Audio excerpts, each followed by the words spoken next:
Guys, Monopoly enthusiasts, today we've got a nifty trick for you.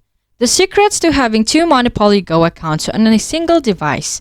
Stick with me through this video and follow the steps carefully. And by the end, you'll be proud owner of two Monopoly Go accounts. So let's dive right in. To begin, you'll need two unique Facebook accounts. Unfortunately, you can't link two Monopoly Go accounts to a single Facebook account. If you have only one, create a new Facebook account. Launch the Monopoly Go application and tap on the three horizontal lines in the top right corner.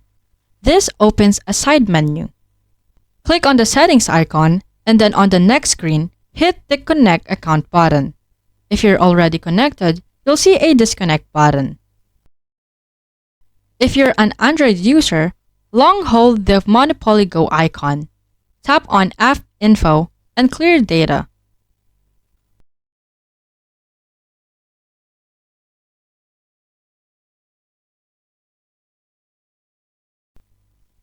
After disconnecting, reconnect using your secondary Facebook account. This establishes your second Monopoly Go account. And there you have it. Now you're equipped with two Monopoly Go accounts on one device. If you have any questions or suggestions, drop them in the comments below. Until next time, happy Monopoly playing. Bye bye.